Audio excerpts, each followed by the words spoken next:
Teman sekalian, hari ini saya mau bicara tentang kurban. Di dalam Al-Quran, Allah Subhanahu wa Ta'ala berfirman, "Qul inna salati wa nusuki wa mahyaya wa mamati lillahi rabbil alamin." Katakanlah, sesungguhnya salatku, kurbanku atau pengorbananku, kemudian hidupku dan matiku hanyalah untuk Allah, Rabbnya alam semesta. Kemudian di dalam surat yang lain Allah berfirman, "Fasholli li rabbika wanhar." Maka solatlah untuk Tuhanmu dan berkurbanlah. Pertanyaannya, kenapa di dalam dua ayat ini Allah Subhanahu wa Ta'ala menggandengkan antara ibadah solat dengan ibadah kurban? Ini menjadi sebuah dalil dan juga sebuah bukti bahwa kurban itu memiliki kedudukan yang sangat istimewa dalam syariat Islam. Pertama, ulama bersepakat bahwa ibadah yang dilakukan dengan harta yang paling baik itu adalah menyembelih hewan kurban. Sebagaimana ibadah yang dilakukan dengan fisik paling baik itu adalah ibadah sholat. Jadi kurban dan sholat ini sama-sama ibadah terbaik tapi dengan versi yang berbeda. Kalau kurban versinya ibadah harta, kalau sholat adalah versi ibadah fisik. Tetapi Allah SWT di dalam dua ayat ini menggabungkan dua ibadah ini dengan kalimat inna sholati wa nusuki, sesungguhnya sholatku dan kurbanku. Fasholli li rabbika wanhar, salatlah untuk Tuhanmu dan juga berkurbanlah. Ini fadilah atau keutamaan pertama dari menyembelih hewan kurban. Yang kedua, sedekah yang paling istimewa di sisi Allah itu adalah menyembelih hewan kurban. Sampai sebagian ulama berpendapat menyembelih hewan kurban bagi yang punya kemampuan itu hukumnya wajib. Walaupun ini bukan pendapat mayoritas ulama, tapi sampai ada yang berpendapat demikian karena memang ayat-ayat tentang kurban ini cukup tegas dan juga cerita tentang kurban ini luar biasa. Rasulullah SAW sendiri juga sangat menganjurkan kita untuk berkurban karena memang pengorbanan ini bukan hanya ibadah yang dilakukan oleh umat Islam atau umat Rasulullah SAW, tapi juga sudah dilakukan dari zaman Nabi Adam.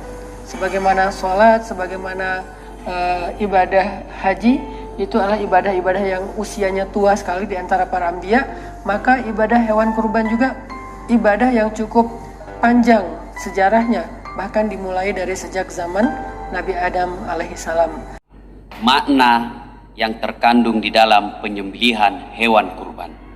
Hadirin yang saya hormati, makna yang terkandung dalam penyembelihan binatang kurban adalah ingin menghilangkan sifat-sifat binatang yang ada dalam diri manusia. Dari sekian banyak binatang yang tidak bagus dicontoh sifatnya dalam kehidupan sehari-hari, Allah mengabadikan dua nama surah yang mewakili binatang-binatang tercelah tersebut. Yang pertama, binatang an-namal atau semut. Binatang semut ini sifat khasnya yaitu serakah.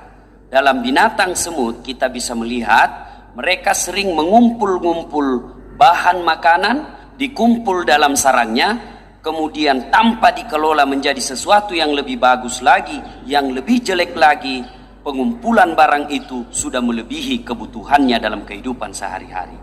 Ini berarti bahwa kita boleh saja mencari harta kekayaan ini, tetapi setelah kita kumpul harta kekayaan itu, jangan sampai berlebih-lebihan dalam diri kita sehingga kita melupakan yang namanya kekuasaan Allah Subhanahu wa Ta'ala. Kadangkala kita terjerumus dalam sifat serakah, mengumpul-ngumpul harta kekayaan melebihi kebutuhan kita. Yang lebih jauh lagi, kita terjerumus dalam menghalalkan segala cara dalam memperoleh harta itu. Kurban adalah ibadah yang sangat mulia dan dianjurkan setiap muslim yang mampu berkurban, dan dihitung mampu kalau pada saat tiba Idul Adha dia punya kemampuan beli 1 ekor kambing.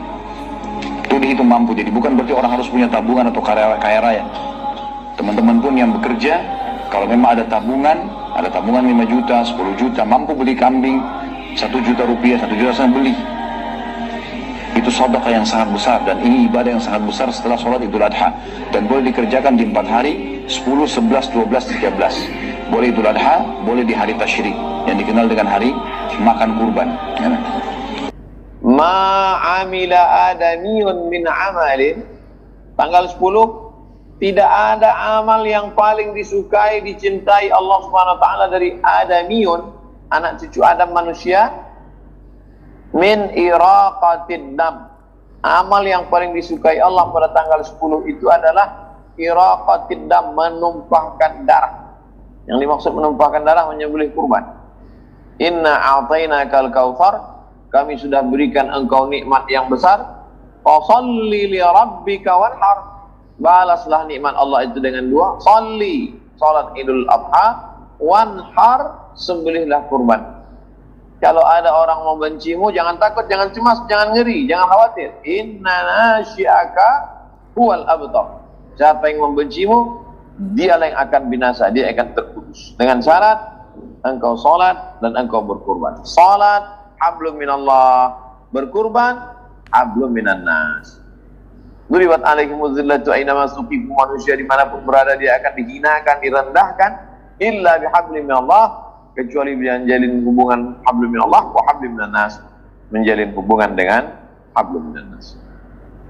Wa innaha la ta'ti yaumal qiyamah, hewan kurban itu nanti akan datang pada hari kiamat. Bikuruniha, dengan tanduknya, wa ash'ariha, dengan bulunya, wa azlafiha, dengan kukunya. Kenapa tidak disebut dagingnya? Kenapa tidak disebut tulangnya? Mengapa yang disebut tanduknya, bulunya, kukunya? Karena tanduk, bulu, dan kuku sampah dibuang. Sedangkan sampah yang dibuang saja nanti akan datang bersaksi bahwa kau sudah beribadah. Apalagi dagingnya, tulangnya, lemaknya, kulitnya, maka semuanya akan bersaksi bahwa engkau sudah beribadah, patuh, tunduk kepada Allah.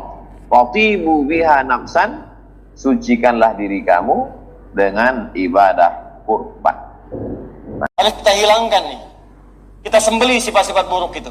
Nafsu itu, yang seperti hewan itu.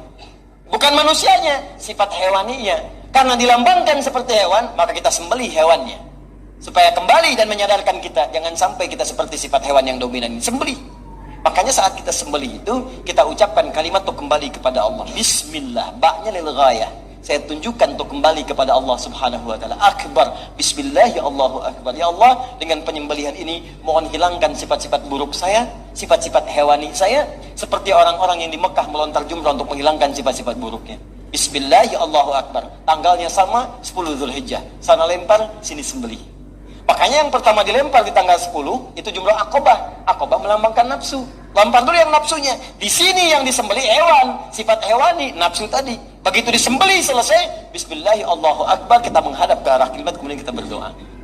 Karena itu disebut dengan adha, mengambil makna udhiyah, menyembelih hewan di waktu duha untuk menghilangkan sifat-sifat hewani yang melekat pada diri kita, sehingga lahir sifat ketenangan dan ketentraman dalam diri kita. Makanya orang-orang yang selesai dia Idul Adha-nya, penyembelihannya menjadi lebih dekat hubungannya dengan Allah.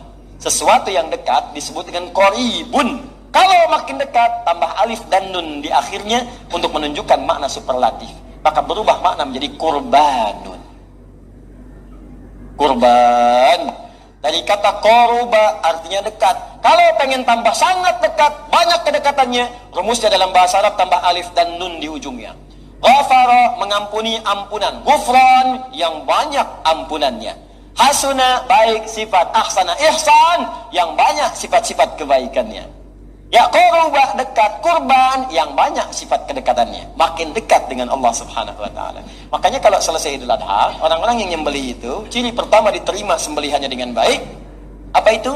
Ketika dirinya mampu lebih dekat dengan Allah Subhanahu wa ta'ala. Jadi begitu selesai, ke masjidnya dia lebih rajin, sifatnya lebih baik. Jadi sifat hewaninya itu udah berkurang. Bahkan menipis. Jadi jangan sampai Anda berkorban hanya sekedar berkorban, hewannya yang dikorbankan, Andanya nggak ada apa-apanya.